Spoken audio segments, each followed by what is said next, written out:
Hey, super excited for this talk. Why don't we bring the music down? Let's be respectful of people's time. Want to welcome everyone to the latest installment of New Power Labs, New Power Talks, to celebrate and honor the month that we've been in, Earth Month. Super pleased to welcome Devika Shah, who's the Executive Director of Environment Funders Canada, to the conversation. I know we'll have a lot of kind of rich conversation around the funding movement and how collective action on environment is changing, and also the world that we live in through New Power Labs, looking at the different intersections between climate, environment, sustainability, and equity.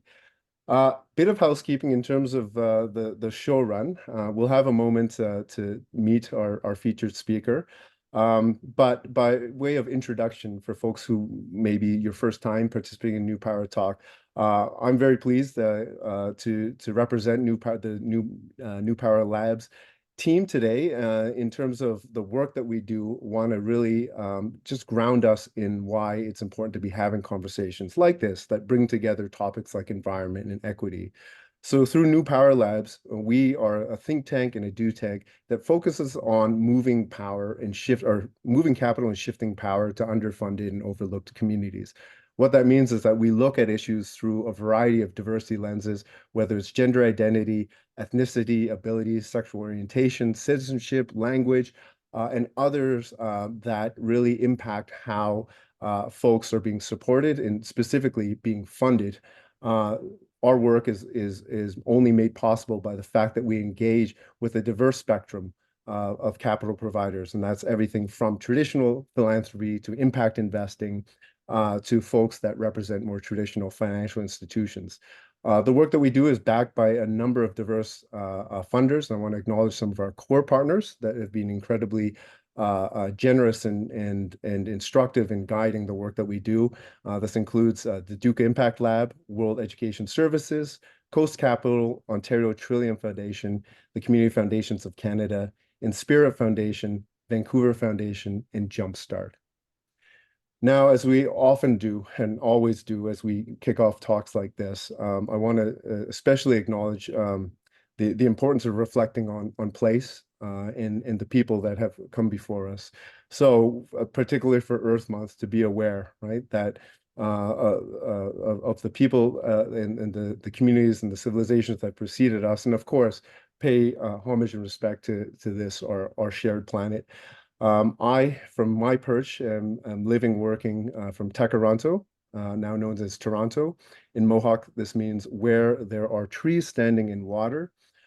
This is an area that's covered under Treaty 13 in the Williams Treaty and is the traditional territory of many First Peoples, including the Mississaugas of the Credit, the Anishinaabe, the Chippewa, the Haudenosaunee, and Wendat peoples, and is now home to many diverse First Nations and Inuit peoples.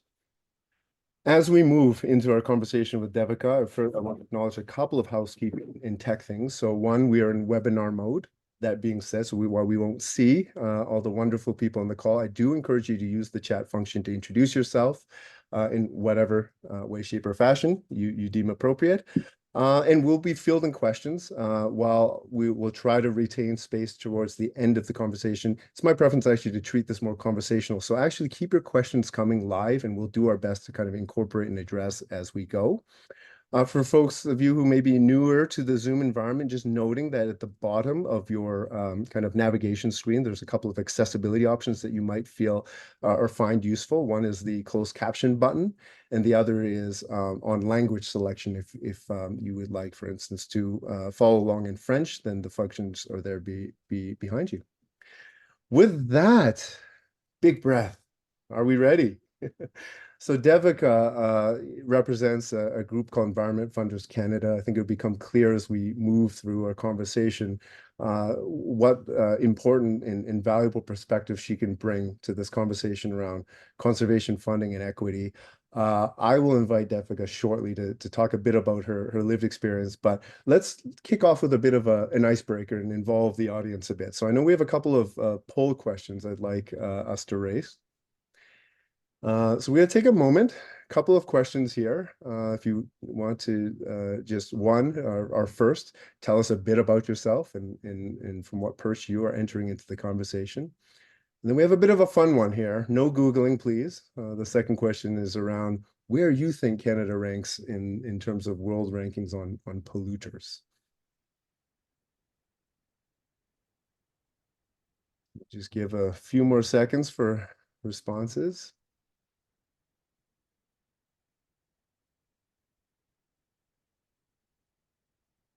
And Han, who I will introduce, is part of the New Power Labs team and helping to make sure all the tech and everything is moving smoothly. So thank you, Han, for hosting. So here we go.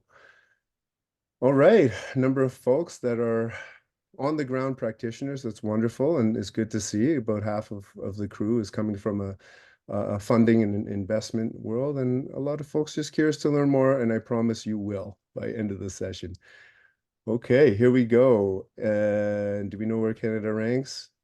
We have the bulk 17th. And here's where Devika, if you want to come off mic, want to provide some commentary here on how the audience here did? Sure. So normally we are around 10th place. But in 2022, we don't know what, I'm waiting for the 2023 data. In 2022, the emissions from our wildfires catapulted us from being the 10th in the 10th spot to 6th place. So normally 10th is is the correct answer. It's just that with the wildfires, the emissions were equivalent to about 70% of all of our economic activity. So all the work that we're doing, we're all working so hard to bring emissions down in all kinds of ways. It's in a way getting erased by emissions from wildfires. And so I haven't looked at the 2023 data yet, but we know the wildfire season this year started as early as February. So I think things are changing, and there's a positive feedback loop here that becomes very, very concerning and changes the game entirely. A bit of a sobering realization if folks haven't been catching those headlines, just how much of an impact the wildfires have had. So a bit of an interesting FYI.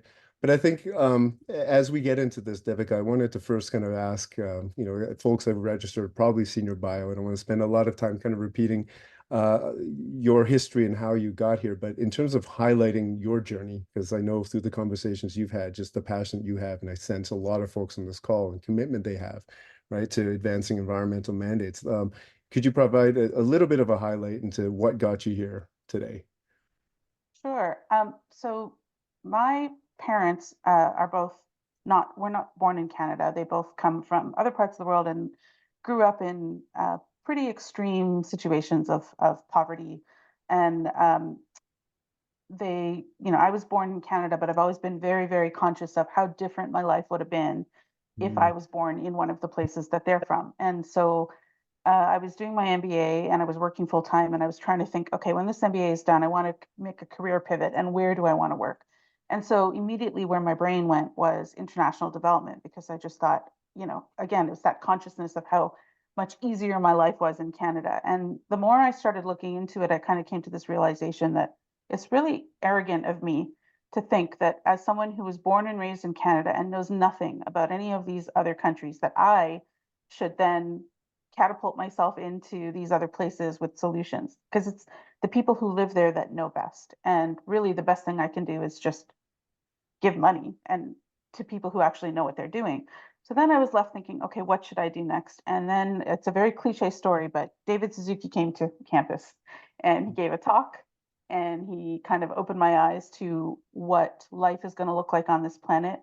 And going back to sort of my thinking about those parts of the world where my parents are from, I thought, oh my God, climate change is going to take the level of suffering and increase it by a magnitude of 10 or 20. And yeah, that presentation made me cry. And then I decided, when I'm done this business degree, I'm going to move into the environmental space. And that's how I ended up here.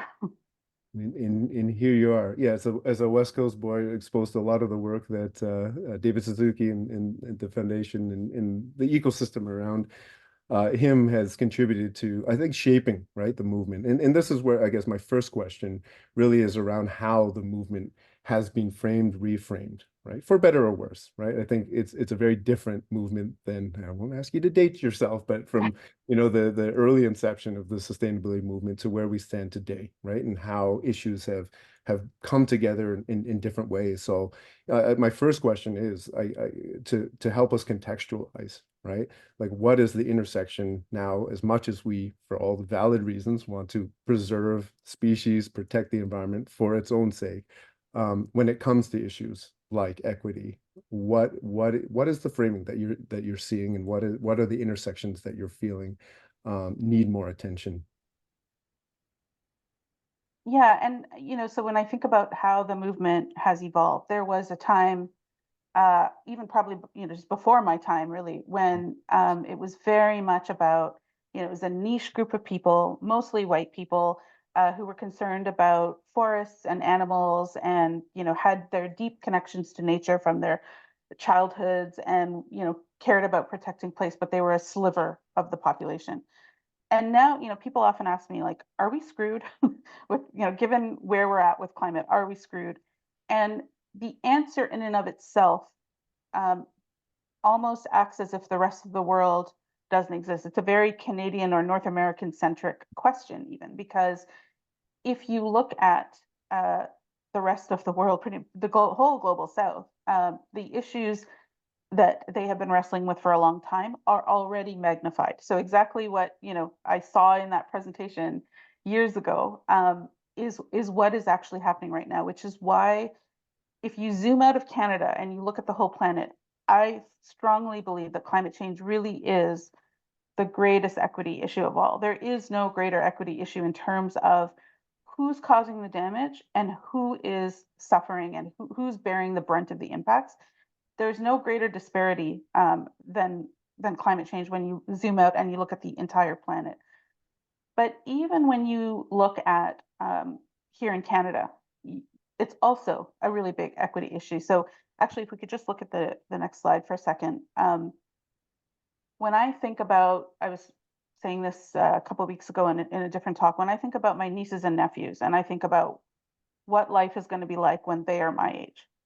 This is the generation of our lineage that literally was born with the silver spoons in their mouth. They have it so easy compared to our entire lineage. But when I think about what is the world going to look like for them in Canada with very well off, well educated parents, I think they are facing a world when they're my age of all kinds of heat related health problems, unavailable insurance, when things that we take for granted. I think the biggest one is crumbling public infrastructure, because so many of our public assets are going to be dealing with the fact that we're looking at economic systems collapse. And so, just like we saw with COVID, right? So much money got spent in COVID, and it basically causes the public purse to dry up.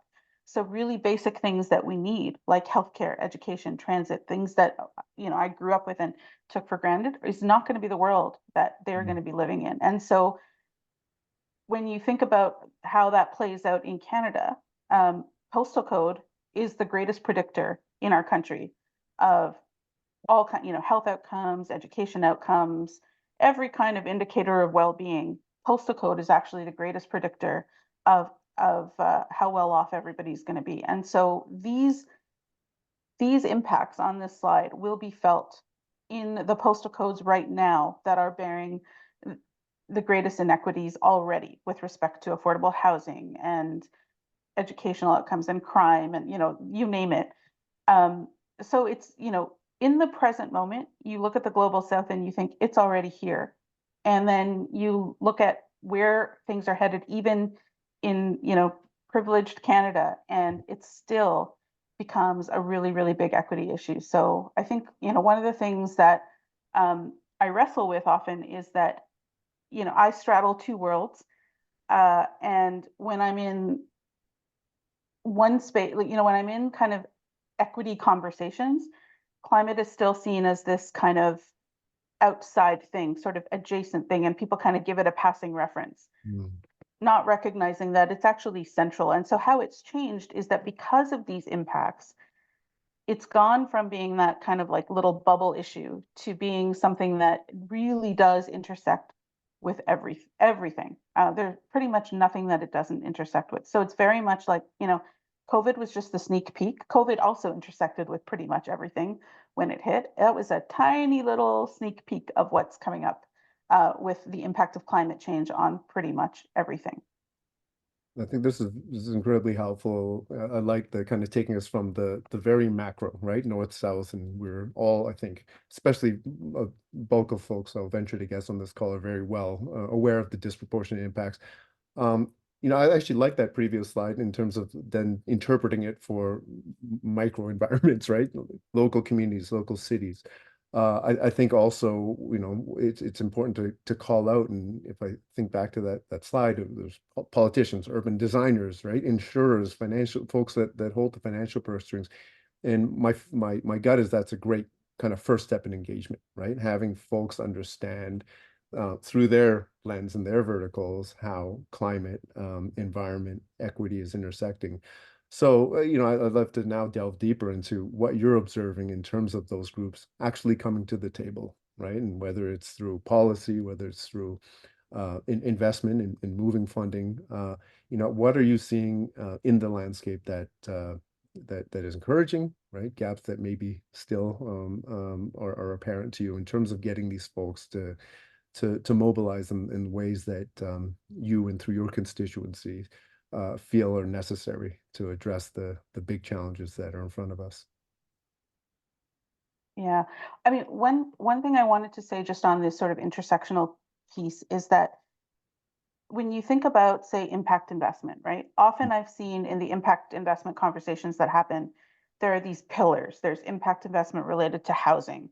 There's impact investment related to climate. There's impact investment related to particular groups, BIPOC folks or Indigenous folks.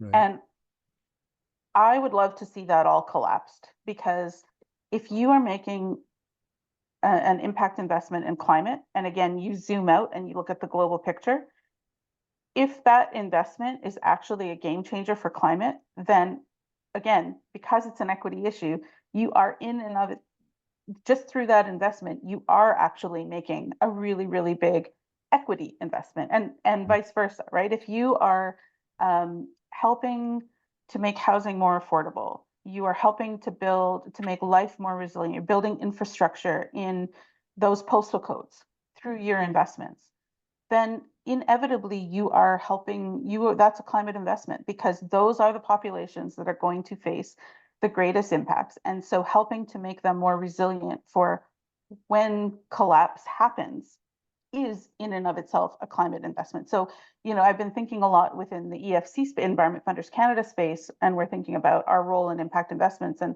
some of the conversations we've had is, oh, well, we should have some conversations that are specific to climate. And that doesn't sit right with me, because I would love to see all of our members making investments in that non-siloed way, understanding how intersectional it all is and not necessarily siloing. But going back to kind of the roles that different sectors are playing, I think we're about to release some data about grant making.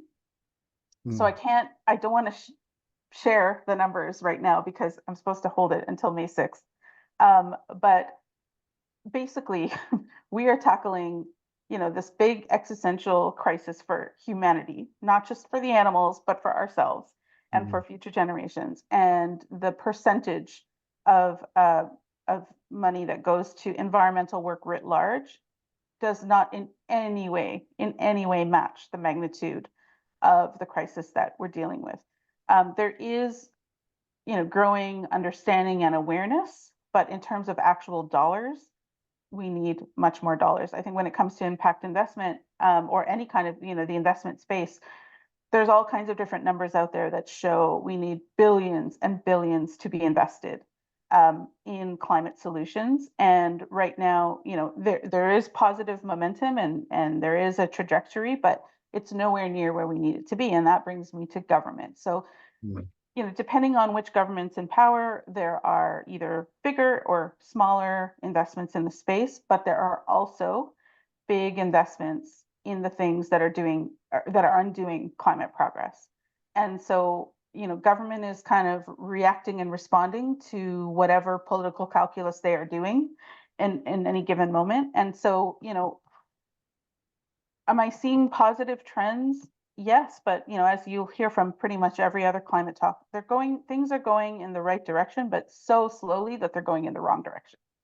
Mm. We need a massive, massive shift in priorities and mindsets to be able to actually, we can't address the problem because the problem is here, but we can prevent.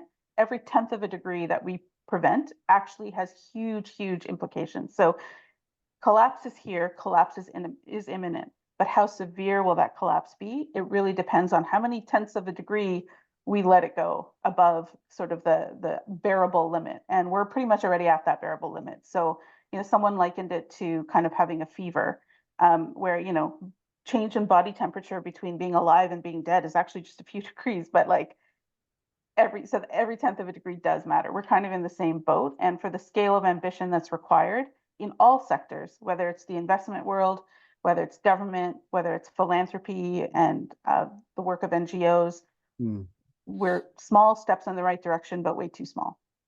So let's delve in that, and I hear you on the small steps needing to be bigger. A couple points I'd like to eventually unpack, but just to put a footnote, is this idea of actually thinking beyond just direct investment in environment, and I think I'd love to unpack that through an example, if time affords. But where you're headed now, right, in terms of at least helping this audience, who my suspicion represents different stakeholder kind of bubbles in this conversation. Like, is there a strategic way to think about whether you're a representative in government, whether you are a grassroots ENGO, right? Whether you're a policymaker, how should we think about, in this context that you've presented, the different ways that we can contribute and collectively amplify the steps that we're all taking individually? Yeah, so I think it's important to think about the different roles we all play in any kind of transformational change. Like that's probably a good starting point to kind of address the issue. And the reason I work in philanthropy is because even though in terms of actual dollars, we're small compared to other sectors, we have flexibility with our capital that other sectors don't have. And so in my mind, the role of philanthropic dollars is to transform, to instigate transformation, to kind of carve new pathways forward, to show what that vision and that future needs to be. And then there's the role um, of investment capital, and until our economic system changes, and the foundations of our economic system changes, most of that capital is deployed to making people who already have wealth wealthier. That's the bottom line. But there are a lot of people in the space trying to, like, the community of New Power Labs, for example, that are trying to use capital differently in the private sector and to try to instigate change. And I think the role there is innovation. There's a way forward, and then there's a role for innovation. Um, and that's where I think, thinking about how to build the solutions for that way forward is important. And then there's government capital. Government's job is not to innovate, and it's not to instigate transformation, even though it should be. It's not ever going to be, because we live in a democracy and government only does what they can do. No matter where they are on the political pendulum, they're going to go as far one way or the other way as they can within a boundary that has been created by the people that give legitimacy to that government. And so no matter where they are, they're never going to be the innovators. They're never going to be the instigators of transformation. But their job is going to be to scale whatever is being put forward, Mhm. to scale in a way that doesn't get them fired, um, and that keeps them in power. And so I think that where we have such a huge role to play in philanthropy is in changing the political calculus. And actually, I think we have a slide that just kind of illustrates this point. But we currently live in a world that is sort of a post-truth world.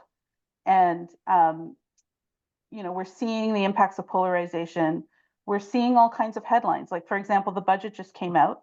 Yes. And in that budget, we saw that the federal liberals were seriously considering a windfall tax on oil and gas, which is absolutely essential for both curbing production, but also creating revenue that we badly need for the transformation. They were seriously considering it. They got heavily lobbied by CAP, um, the Association of Petro Producers. I forget what the title is, but it's the oil and gas industry. Heavily lobbied them, and that got taken out of the budget. And there've been all kinds of previous examples from the time that this government was elected, and this is a way more friendly government on climate than we've ever seen before. But they bought a pipeline. They did all kinds of things with really important capital. So they're using it to scale solutions in both directions. Mhm.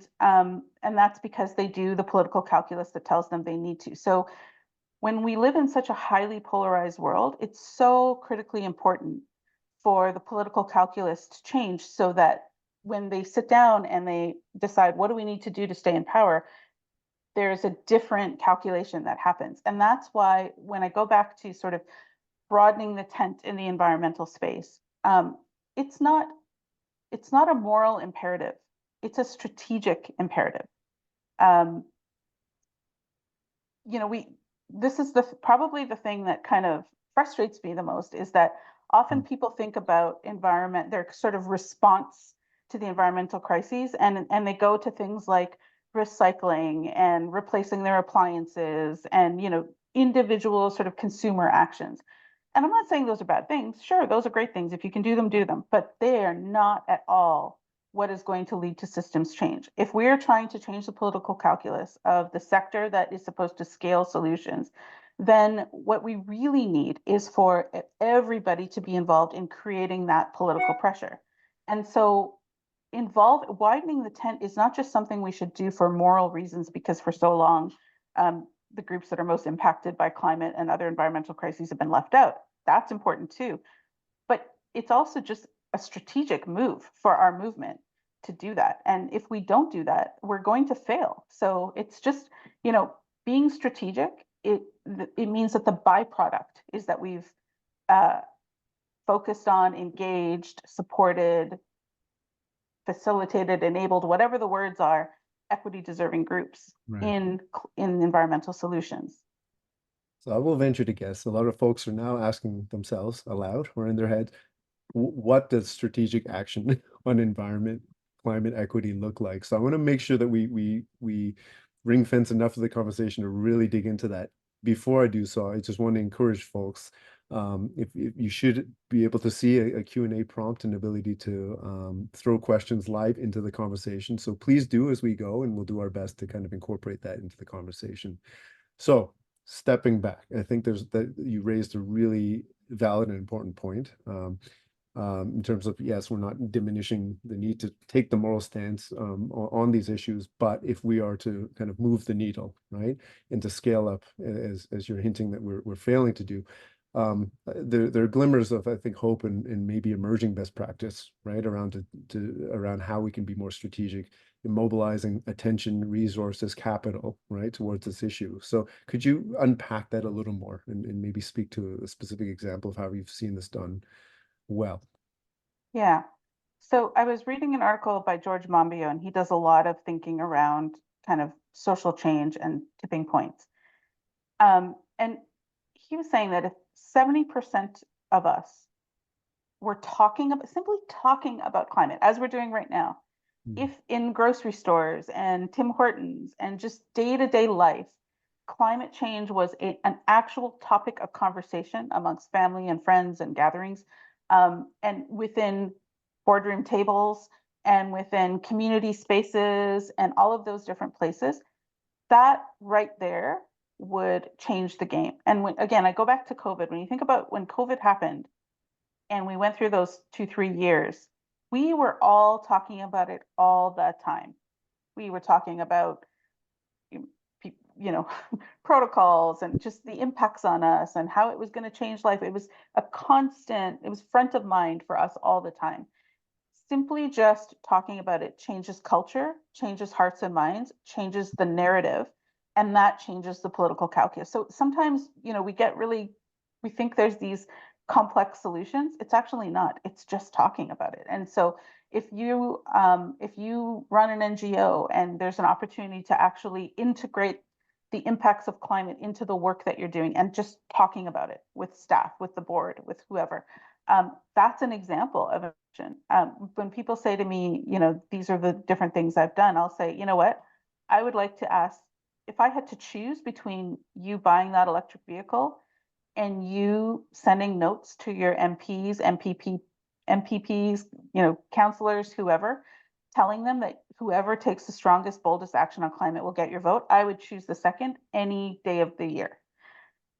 So simply just expressing and communicating and talking is really, really important. And when you think about history and you think about every other social change that's ever happened, gay marriage, women's rights, abolition of slavery, all of that, it involved people. It involved mass amounts of people with experiencing some sort of mindset shift, and that was a critical example. And so, an example of how I saw it happen very recently here in Canada was with the Greenbelt, which was one of the few examples uh, where the government tried to go as far as it could according to its ideology in one direction, but then came up against a wall because power and conversations and narratives stopped it from going any further, and it had to reverse the decision. And this was an example where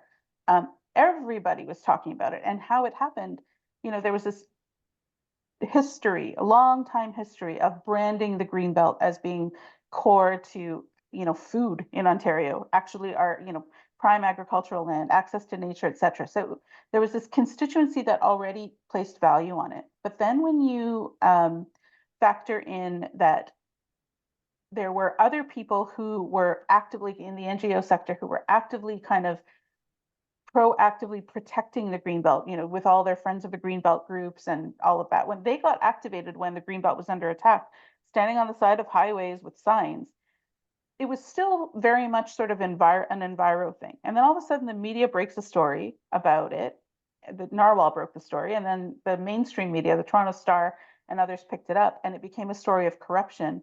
And that's when it kind of caught fire, because there were all sorts of people that didn't necessarily care that much about the Greenbelt or environmental issues, but they latched on to the corruption story and it caught fire. And then everybody was talking about it. Like I was telling someone, I went to a physiotherapist because I was having problems with my shoulder. And while I'm lying on the table and she's working on my shoulder, she's talking about the Greenbelt. And I'm like, what is happening? Right. But that to me was a sign that it's coming up in my physiotherapy session when I did not bring it up.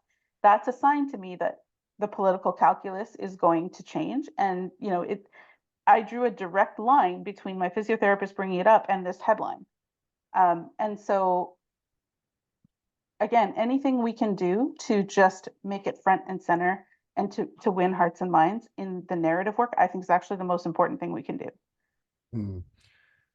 Great. I'm starting to see questions come in, so we're gonna bring those into the conversation. I think this is a great example of like the net result might have been strategic collaboration, right, between these parties that historically may not have come together to work.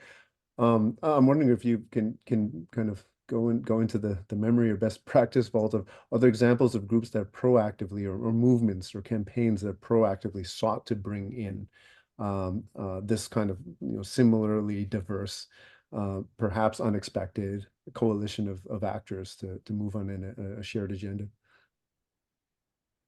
Sorry, so you're looking for other examples Yeah, in or even to elsewhere? talk through the approach of, green and to be aware of audience if you're not from Ontario, if you're from the GTA, this is probably Okay. not a new topic. If you're not, this, we're referring to a controversial, I guess, almost redevelopment of formerly protected sites.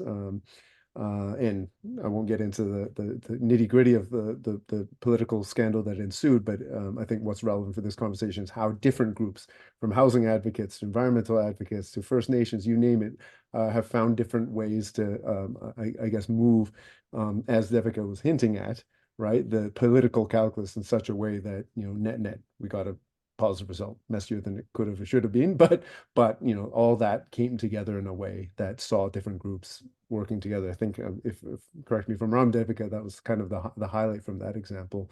Um, if we were to start afresh, like how might we look at this through other models, whether it's through an indigenous land, a community-led or centered or community-powered lens? What are ways that we can um, strategically bring these coalitions together, right? And what have you seen work in the past?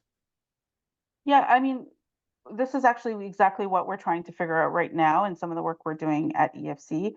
We've seen some examples where, we had someone, for example, speak at our last conference from the UK who led a big campaign. The goal of the campaign was to stop a new gas project from being built. Um, but the entire campaign didn't mention climate change once, and it was entirely about energy affordability and energy prices. And so um, they, even though the group that instigated it was instigating it for climate reasons, they didn't lead with that. They reached out across the board to all kinds of actors and said, this is going to affect energy prices and this is going to make energy way more expensive for average people in the UK. And the entire campaign was based on that. It was probably one of the best examples of intersectionality, but the end result in stopping that project was a massive save on emissions. And I think that more and more, what we're hearing from the people that are advising us, for example, in one of our new funder collaboratives, which is called Building Power for Climate and Nature, is let's, sure, climate is a piece of it, but let's focus on the things people care about. And, we've been saying this for a long time: affordability, jobs, all of that. But let's join forces. It's for the first, like, I think Enviro people for the first time in a long time are reaching out across to other sectors and trying to find those cross-sectoral collaborations. And they're supporting other people's other movements asks, and whether it's migrant rights or affordable housing. There's much more of an intersection, I think, in the environmental movement, and there are groups that kind of provide the infrastructure for that to happen. So I think that those types of models are really, really important. And I think if you're an investor, again, pay attention to the postal code. If what you're investing in, who is benefiting from it, pay attention to the postal code, because that's such a critical piece of the climate solution. And it doesn't necessarily, it could be directly about emissions, but it could just be about making life, increasing well-being and wealth and access to food and access to cooling infrastructure. It could be any of those pieces. And I think more and more, if we do that, and we also create spaces for people to build relationships, that is absolutely really, really critical to working in this sort of broader way. Because in this era of polarization, sometimes the solution doesn't matter, right? You can come up to somebody and say, I have a solution that's going to put $1 million in your pocket.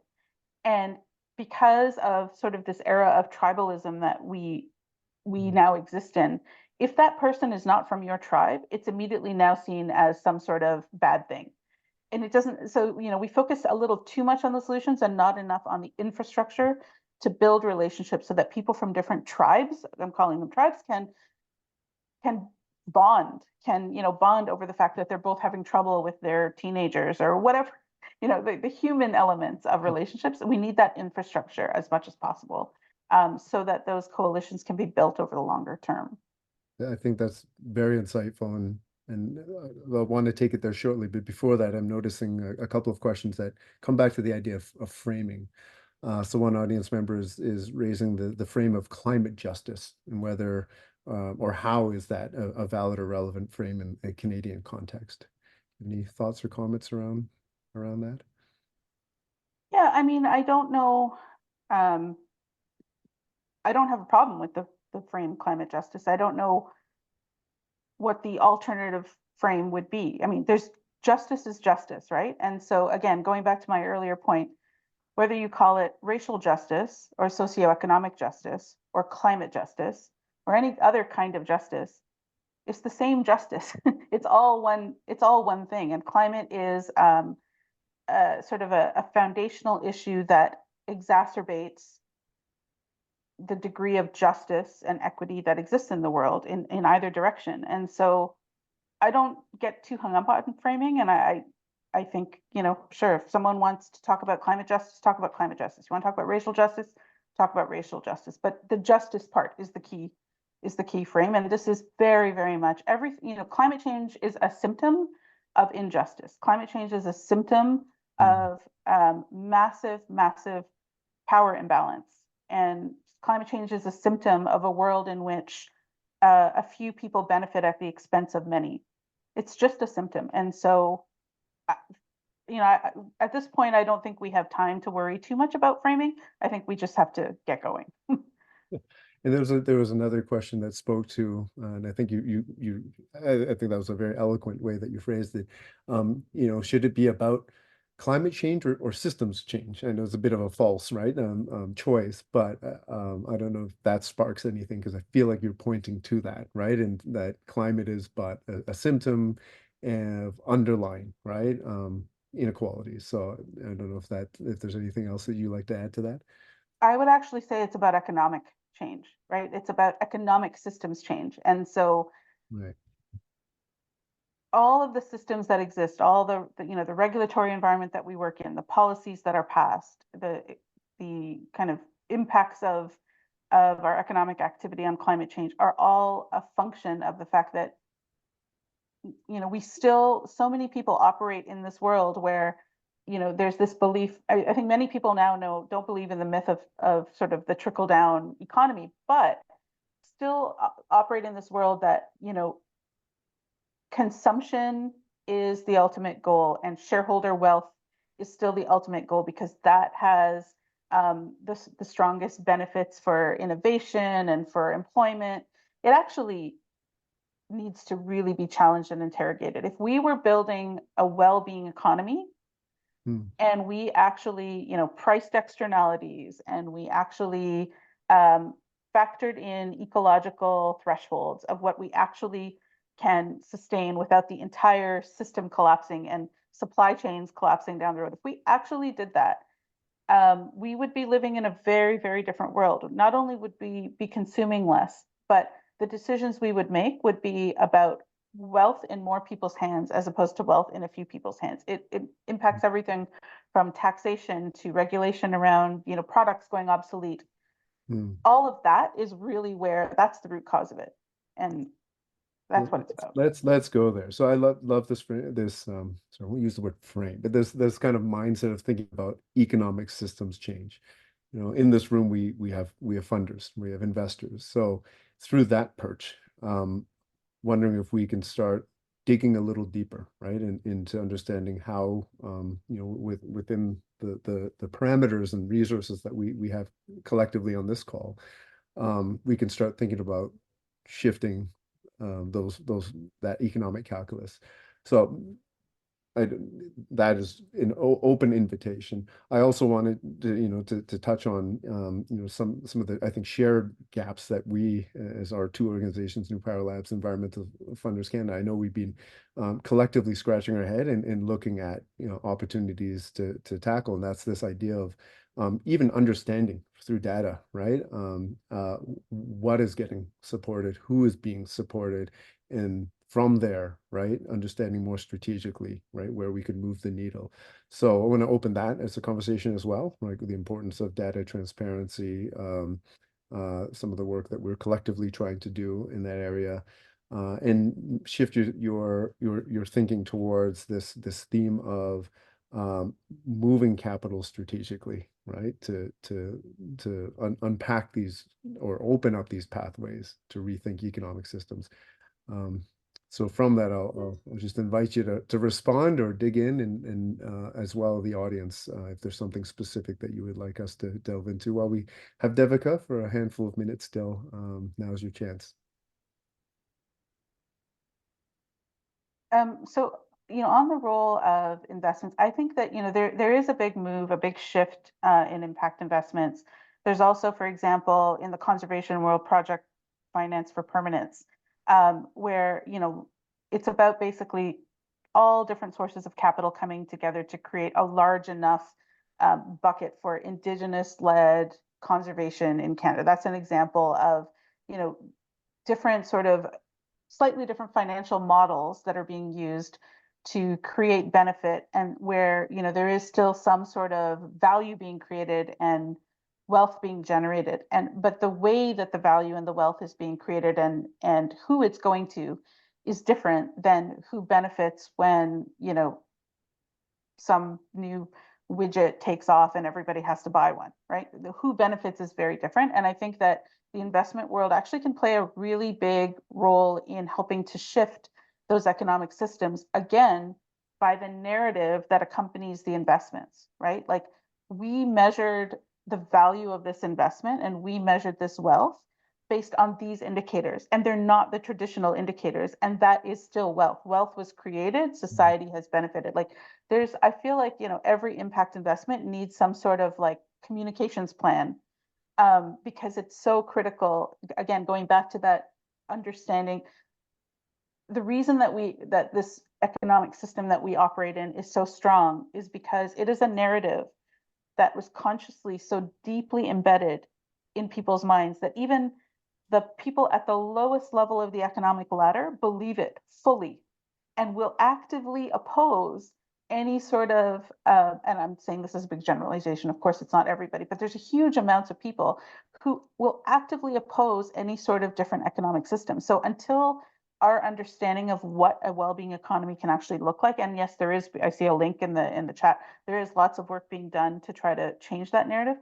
Um, until that shifts, we're not going to have that economic system change, right? And so going back to the role of investors, paying much more attention to the comms around your investments is actually a really, really critical thing that you can do to shift the system overall. It's not just about that individual investment. It's a story that's told about it and how value is created.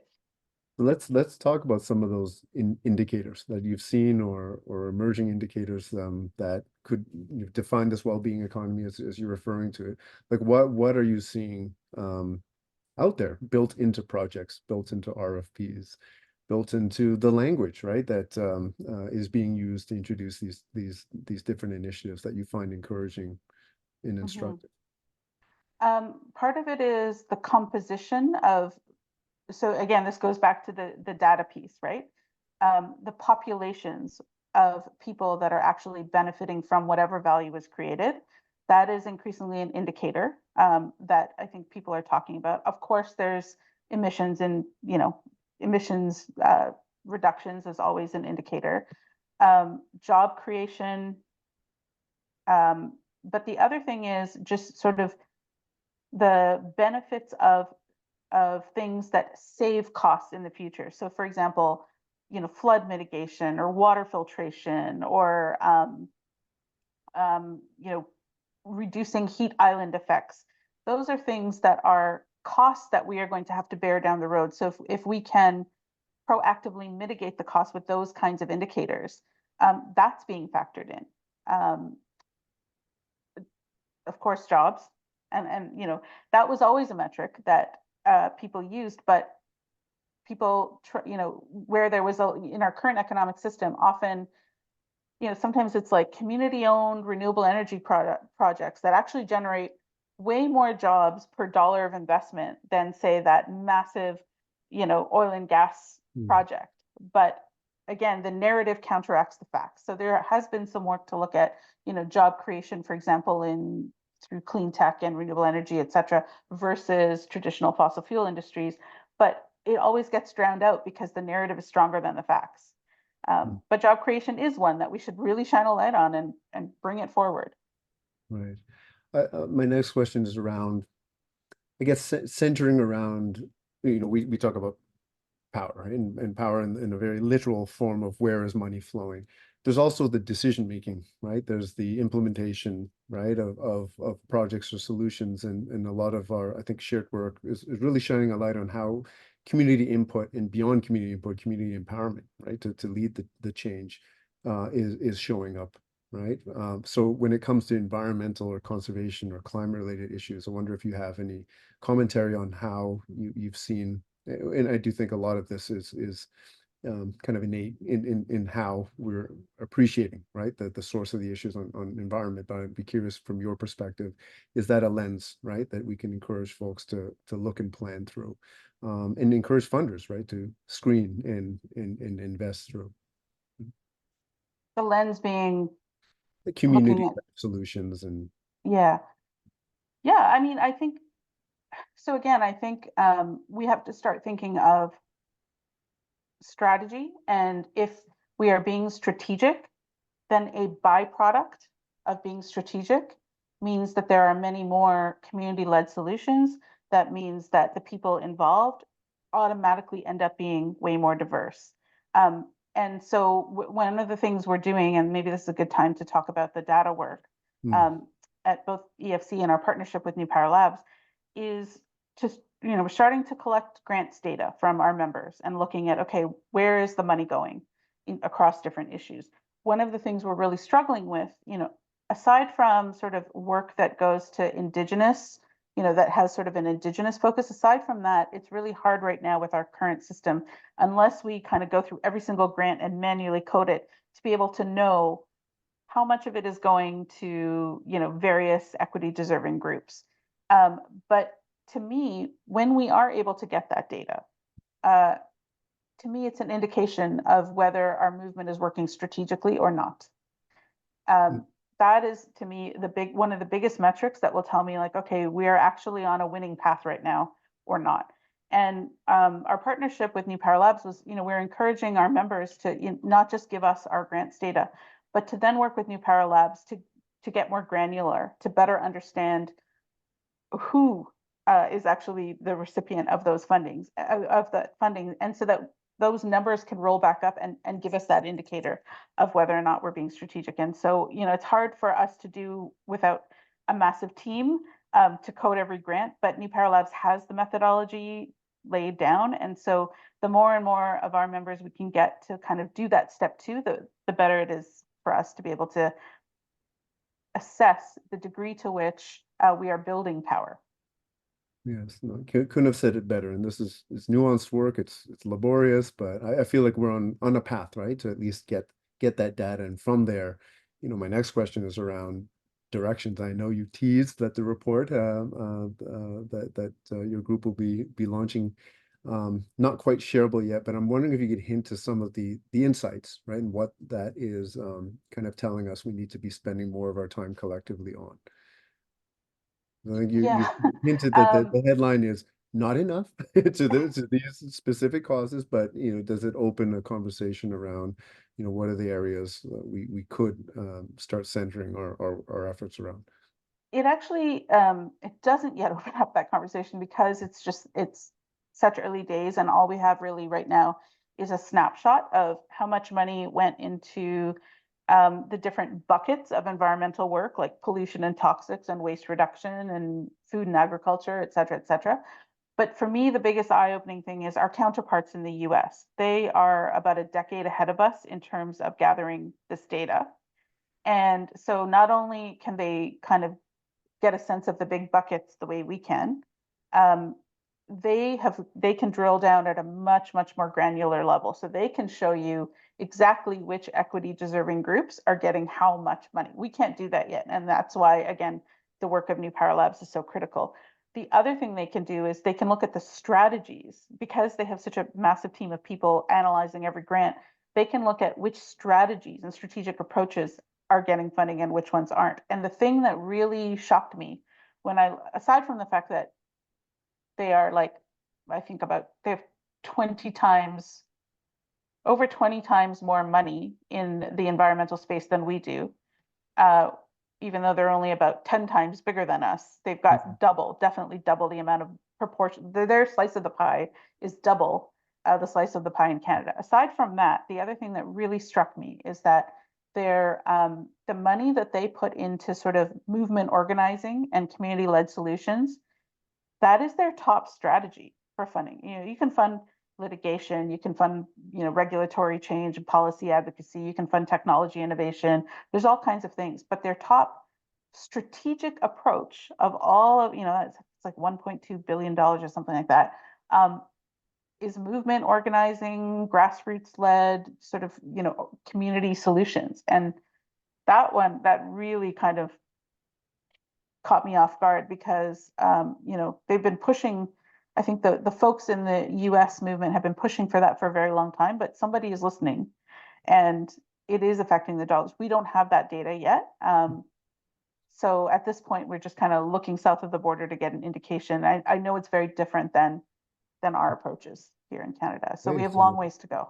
long ways to go, but some insights hopefully and progress around the corner, right? And I think that raising that use example gives us a sense whether or not our story maps in tracks once the data does come out. It at least opens a possibility, right, of understanding where we could go, right, with data like that. I am seeing a question around, is the only way to stop climate change by writing, lobbying government. I think that was a theme. Um, Without putting words in your mouth, I feel like we've acknowledged that that's definitely one aspect of shifting the political calculus. Is there anything that you, Devika, want to add to that in terms of the role of lobbying and moving government through, whether it's grassroots, right, letter writing campaigns or more strategic pressure we can apply? Yeah, I mean, I think I'm not saying that that's the only thing that's required. I'm saying that at the scale of the problem is so big, we need to do it all, right? We do need to change, at an individual level, we can change our consumption patterns. Great. We do need technology innovation. We do need, sort of whole of government solutions. We need regulatory change. We need all of it. I think the point I'm making is that without uh, changing the political calculus, none of those other things become possible. So it's not that only one thing is required. It's that 30 things are required and 29 of them don't happen unless the political calculus changes, is kind of the point I'm Thanks for making. the clarification and context there.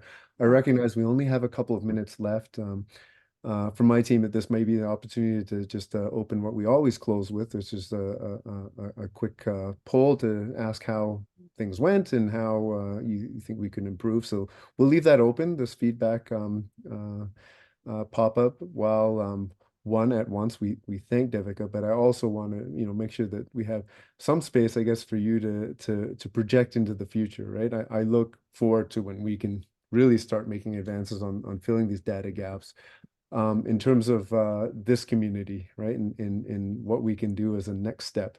Um, Put you in the spot a bit, but where do you think we could, what is that next practical step that we can all take, right? To address some of the opportunities that I think you've opened up in this call.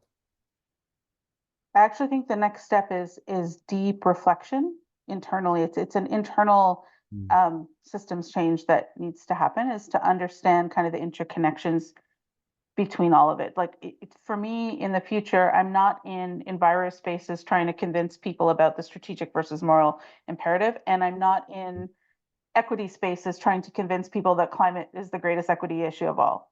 I think the next step and is everyone sort of sitting down, looking inward, and going, okay, what is the role that I'm playing, and how do I do it in a way that kind of breaks down all the silos so that the solution I'm putting forward is benefiting all the different issues I care about, with recognizing that climate has to be it inevitably impacts the other things that I care about, and it's internal work more than Mm. anything, because that internal work enables us to play a role in the narrative shifting, and the narrative shifting leads to the political calculus changing, and the political calculus changes lead to the 29 solutions that need to be implemented. Seeing the visual. So, Yeah. Devika, I know we opened with a sobering in this Earth month, right? How much more macro, with no disrespect to our astronomy or physicist friends, we planet. It's a pretty big and can be intimidating, right? To feel like we can make a dent. But I think through this conversation, you've highlighted one, some strategic linkages. I think we would do well to all take away. And also, I hope to the folks on this call are hearing and seeing maybe different ways that we, in as individuals or as agents of our organizations, right, can participate in a constructive way. So want to thank you, right, for making those pathways a little clearer. And I hope we're ending on a hopeful note that yes, the challenges are great, but the solutions are more in our grasp. And through work of groups like Devika's and all of your constituents, let's keep at it because we certainly need all the hands around the table that we can. So with And that, I will formally bring the session to a close, and we'll note that we will be repackaging and sharing highlights as well as a abbreviated recording of this session for you to share with folks that may not have been able to join. So Devika, thank you so much on behalf of the New Power Labs team, and for the rest of you on the call, have a great rest of the day, and we hope to see you at our next New Power Talk. So stay tuned for your inbox for something coming up around the corner that I think will be of interest to many of you. okay, thank you so much, Garrick. It was really fun to have this chat with you.